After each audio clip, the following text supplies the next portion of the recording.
Meanwhile, former Vice President Joe Biden is set to make his first public appearance a bit later this morning after several women accused him of inappropriate behavior.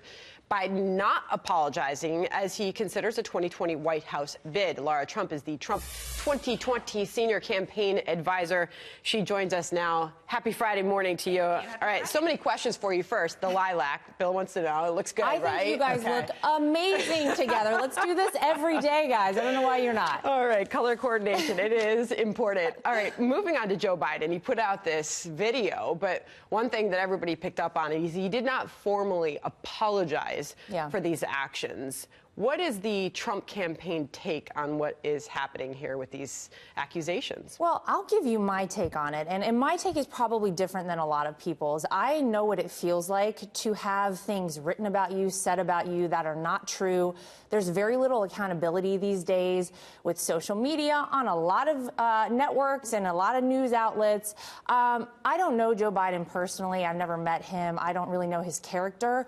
But he's been in the public eye, Sandra, for so long that for all of a sudden, the timing of this, it just seems very convenient. If I were already in the race for the 2020 Democrat nomination, I probably would not like to run against Joe Biden. So who knows why this came up now? It certainly has made a lot of people uncomfortable. At least he's addressed it. He probably does owe some more explanation. But I will tell you, I take everything with a grain of salt these days because I know what it's like, and our family knows what it's like better than anyone, to have things said about you and you be accused of things, and maybe it's not the full truth. What did you think of the president's edited tweet of that video?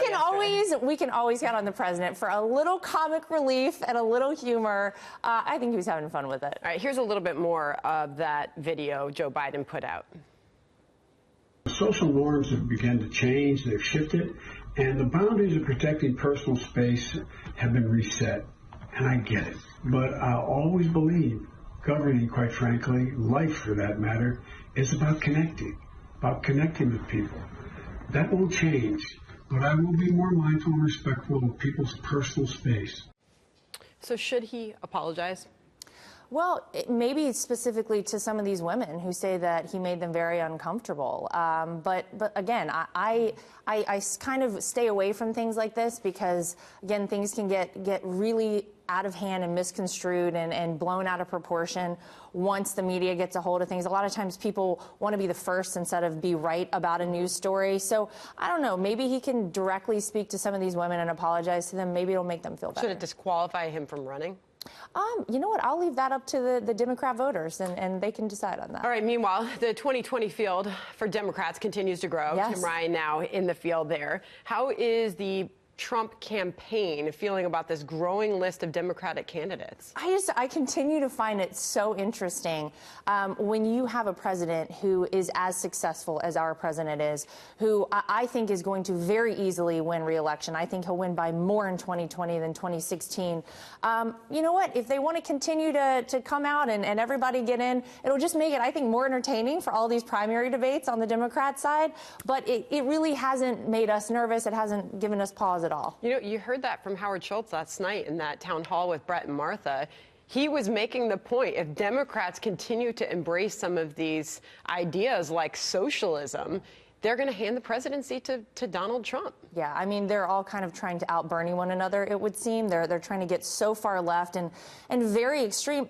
I don't disagree with that. Regardless of who it is, we feel comfortable. But certainly, if you have people that are running on a socialist platform and the implications that would have for this country, I think people now with Venezuela being brought to the forefront and people really understanding what socialism means, I think it's very scary to people. So if you have a very far left candidate, certainly we feel very comfortable about the re-election. Does President Trump have a problem with winning back the women vote for 2020? You know what? This is a question I get all the time. I think the answer is no. Actually, in the midterms, we saw that he did much better with women or the Republicans did much better with women than anticipated. And when it comes to a personal decision where you are by yourself in a voting booth, I just always think people think about the money in their pockets, the safety of this country, the future outlook they have maybe for their children and their successes. and I think they're going to vote for Donald Trump. Let me just throw this up on the screen. This is the Washington Post on the 2020 Trump campaign. I believe they published this last week, and I'm quoting it directly. Some advisors, referencing the Trump campaign, are particularly concerned about the president's persistent unpopularity among female and suburban voters. Is that the case? Well, first of all, let's call it's the Washington Post. So the some advisors, I'm not naming anyone, as far as I know, and with everyone that I deal with on a daily basis at our campaign, we feel very comfortable. All right, the president's expected down at the border. He's expected to leave the White House shortly. Expectations for this today? Well, I think it's really important that he's going down there. We have to showcase what we are doing on our southern border because it's integral to the safety of this country, to the future of this country in so many ways. This president has been so strong on immigration and fixing our broken immigration system. I think it's huge that he's going down there. I think it's going to be incredibly successful. Final question. Primary challenger for the president, Republican challenger? Oh, my gosh. What a dumb thing to do, to try and challenge this president. By the way, not just as a Republican, anyone, but this is going to be the candidate for the Republican Party, Donald Trump. Always great to have you here, Lara Trump. Thank you. Thank you.